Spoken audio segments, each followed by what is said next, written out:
In 1742, Thomas Gray wrote Ode on a Distant Prospect of Eton College, which includes the famous phrase, "Where ignorance is bliss, 'tis folly to be wise," which, in simple terms, means what you don't know can't hurt you.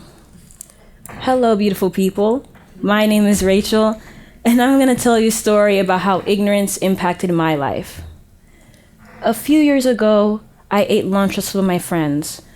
We were talking about our heritage and where our parents came from, and I told them how I was Nigerian, and my parents immigrated from Nigeria to New York. They eagerly asked me all of these questions like, "Are there elephants and lions walking around over there? Are there movie theaters and restaurants? What do your parents' huts look like?"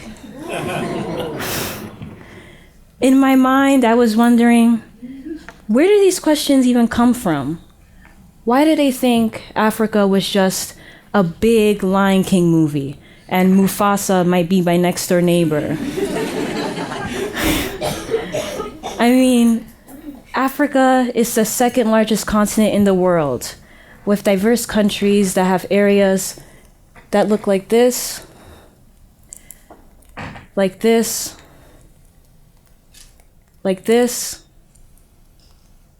and like this. So it baffled me that they had this narrow-minded idea of what Africa is. But once I brought it to their attention that they were ignorant on this, it opened this gateway of discovery for them. But what exactly is ignorance? Ignorance is just lack of knowledge or information. And people usually associate the word ignorance with negative connotations and feel offended when called ignorant. Let's be real here. Nobody here wants to be called out for not knowing things. I think I'm correct on that. Yeah. It makes us feel stupid and lowers our self-esteem. So as humans, we want to turn this lack of knowledge into an abundance of knowledge. And the reason we hunger for this abundance is because our brain is wired for novelty. It is wired to look into new things. When we see something new, different, unusual, we can't help but look into it. Like that new kid in your class, a new movie coming out, or even a new album dropping soon. We start to familiarize ourselves with these new things as a way of survival. But there may be some ideas that you just can't wrap your head around, like why that movie ended in a cliffhanger, or the message behind that new album. So ignorance comes in and generates this curiosity that drives us to learn and explore. Think of it like you're on an island, the island of knowledge. You are next to the sea of ignorance. As you learn and discover new things, the island of knowledge grows, which expands the edges of the land. This means that no matter what, you will always face the sea of ignorance. A subject that deals with ignorance on a daily basis is science. In the mid-1980s, Dr. Witt, a surgery professor at the University of Arizona, created a course called Introduction to Medical and Other Ignorance. A lot of people disagreed on this course, as they automatically associated the word ignorance with stupidity. And people wanted her to at least change the name, but she wouldn't do it.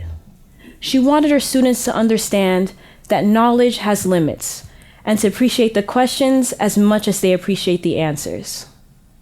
So is ignorance bliss in this situation? Well, even though her students won't know everything about medicine, they found humility and discovered a lot of questions that they can explore. And doctors questioning and finding unknowns in medicine is beneficial to us, as it will lead to major breakthroughs regarding complicated health issues. Let's go back to the brain for a second.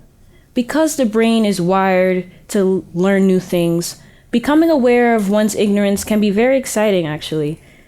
Remember those science projects that you did in middle school? Well, I was very excited to do this. I wasn't those kids who made a volcano or mixed oil with water. That was too easy for me. I was very extra with it. And a project that I loved the most was finding out which public place had the most bacteria. So I got bacteria from a public restroom, a hospital, McDonald's, and many other places. And even though I came up with a conclusion, I still had so many questions. And this excited me as it led to many different possibilities that I could take my project. My hypothesis was that the public restroom would have the most bacteria. But it turned out that the hospital had the most. So I could have stuck with my hypothesis and that would be the end of my project. But I chose to challenge it, and it led to an exciting surprise of a conclusion and many other exciting questions that I explored later on. So learning, growing your island, comes from encountering questions and facing the sea of ignorance.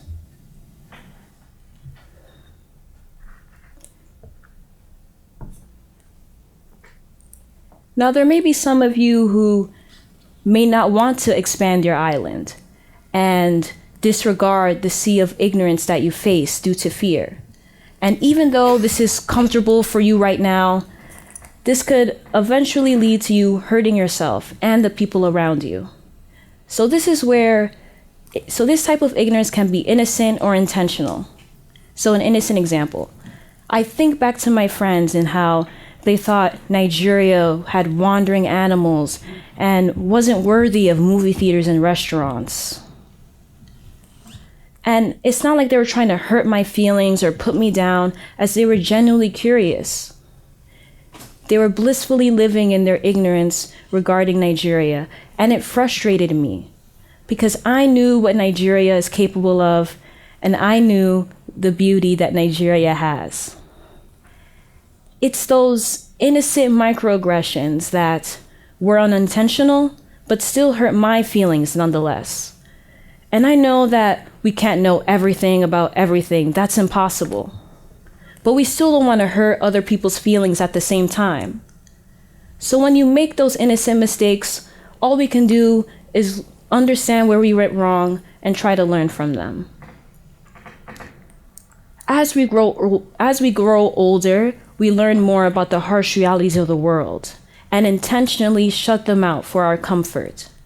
This is where intentional or willful ignorance comes in. A prime example is religion, and how, because you are so invested in your faith, you disregard other ideas and religions that might challenge your belief. Being a Pentecostal Christian, I met many other Christians who had negative assumptions on the LGBTQ community. I had held on to these assumptions for a long time until I went to a new school my sophomore year and met many other students who are part of the LGBTQ community. Instead of backing away, I forced myself to listen to their stories and became very empathetic towards them. I thought that if I was in their position, I would want to be heard and have support just like any other human being, and your religion or your sexuality should not affect the amount of respect that you deserve. Another example is feedback loops in the internet. When we go on Facebook, Instagram, or even the news, we read and look into topics that match our beliefs. We don't branch out and look at a different perspective of an event. So you'll always stick to your favorite news channel, you'll always stick to your favorite Facebook account. And as you're using these sources, they're telling you what you want to hear, not what you need to hear. You think that you're getting the facts, but each account, each channel shares their own opinion, their own perspective, which furthers your assumptions. So when you meet someone that has a different idea or perspective of an event, it usually leads to uncivil conversations and people from different sides attacking each other instead of listening to each other. Preventing their island from expanding has led to people feeling defensive when faced with has led to people feeling defensive and abusing others when faced with a different idea. Events like Charlottesville, the Orlando shooting, countless cases of police brutality, and so much more. The ignorance that these people had was definitely not blissful for the people around them. And some of you may not even care about the news at all.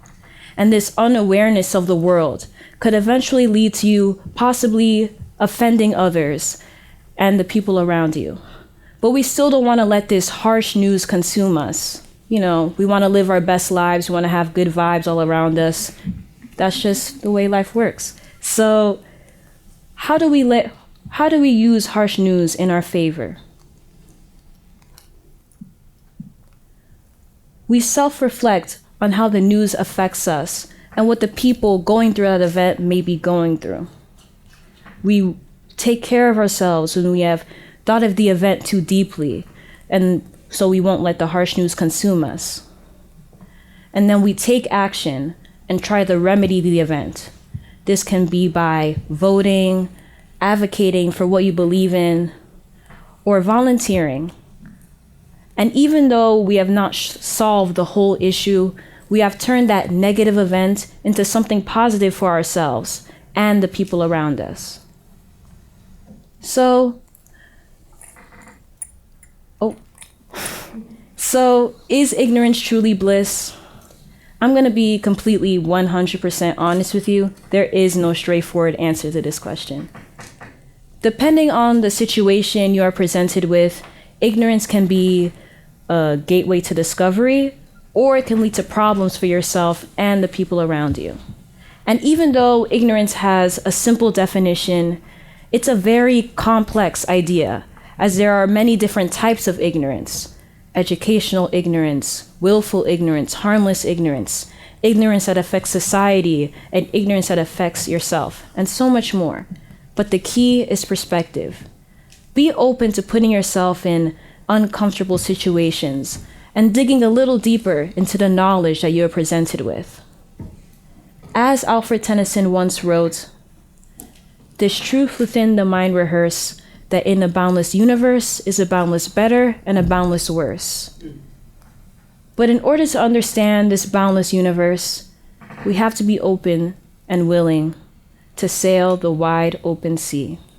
Thank you very much.